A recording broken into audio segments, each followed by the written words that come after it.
Hi, hello, good morning. Nagala naman sila Kutsira. Nandito tayo sa Ayala Mall, Manila Bay. So, alagay na akong magala kasi galing ako sa bahay, umuulan, umaambon, pero umiinit. Saan ka pa nakita dyan? Umuulan, umiinit pa. So, as of now, nandito tayo sa loob ng mall. So, yan. Galing ako ng Doroteo, then buwaba ako ng EDSA, then sumakay ako ng carousel para sa Ayala, Manila Bay. So, dapat pala, hindi pala Ayala, Manila Bay ang pinupuntahan ko. Kasi gusto ko sana yung isang Ayala eh. So, yan, nagkamali na naman tayo ng mga lakotsera. So, as of now, nandito tayo sa loob ng Ayala. So, samahan niyo ako lakotsera sa ating saglit lang to. Walking tour lang tayo dito sa loob ng Ayala, Manila Bay.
So dito sa Ayala Mall, madali lang puntahan dito. Sasaka lang kayo ng MRT doon sa may Top Avenue, then baba kayo ng Ayala Station. So, diba? So as of now, nag-ulan talaga. Nandito ako sa labas. So makulimlim ang paligid, kaya hindi ako sa labas. So akala ko yung So maganda naman dito, 'di ba? Ang kaganda dito yung mga empty bottle pinasok na dito. Siguro gagawin nilang recycle yung mga empty bottle. Yan. Yan ang Ayala Mall, Manila Bay. So first time kung makapasok dito sa Ayala, Manila Bay. So ang dapat kong puntahan yung Ayala malapit sa may sa may Okada or Dream basta yung isang Ayala. So nagkamali lang ako, napasubok ako, wala na akong magagawa. So nandito na lang tayo. So nakisaglit lang ako dito, hindi ako kasi umulan sa labas yan ang ating kaubuhan ng ating video dito sa Ayala, Manila Bay. So umikot-ikot lang ako dito hanggang sa ilang floor lang naman to tapos medyo malaki naman siya. So hindi ako sa baba kasi hindi ako na masyadong alam kung So yan sa labas din ditong area, papunta na tong Ayala MRT station. So hindi tayo mahirapan pag uwi kasi mag MRT lang tayo. And then siguro uwi na din ako. So yan lang mga lakot sir ang aking kabuuan doon sa may Ayala Mall. So kailangan muna tayong magpila para bibili ng card para sa MRT. Kailangan pila muna, first come first serve kasi.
Nagpapamanduan po, yung malilim na ba? Maluwag na po naman.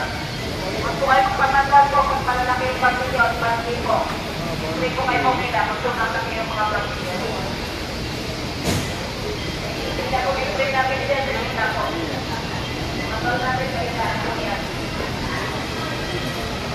So, with mga po, sa maluwag po, maluwag, malilim naman. Pwede po magpapamanduan.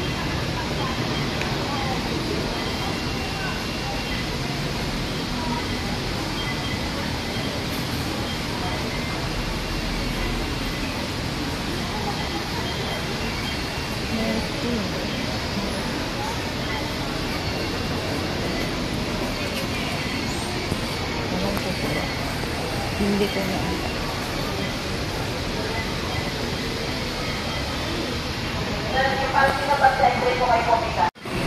Yan ang haba ng pila. Kailangan nating habain ang ating pasensya para makauwi tayo.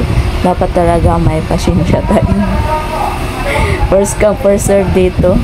So, gusto ko sana mag jeep pero hindi kayanin kasi umaambon, baka lumalakas. So pumipila na lang ako dito, sasakay ako para Top Avenue din. Sasakay ako ng LRT para Doroteo Jose. So yan, nagintay ako ng mga ilang minutes. Kailangan muna ng ating mahabang pasensya kasi hindi lang tayo ang naging pasahero. So yan na mga lakotsera, maraming salamat sa always yung support sa aking maliliit na bahay. Ito pa yung naglilingkod, lakotserang Kabilaw nun. Once again, maraming salamat.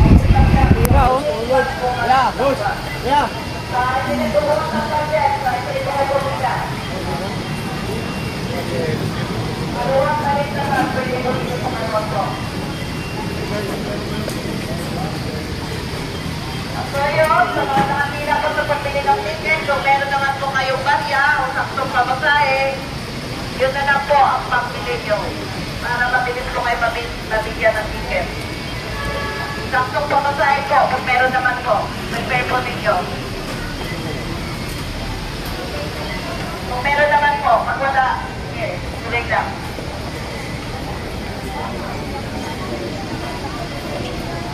Pwede na po, kung meron na po. Pero kung wala na naman, okay lang. Hindi na po. At meron po kayong barya o saktong pamasahe, kahit sa link dyan, pwede sila. Para mabilis na po ang pagbili ninyo ng ticket. Remember po, pag meron kayong saktong pamasahe.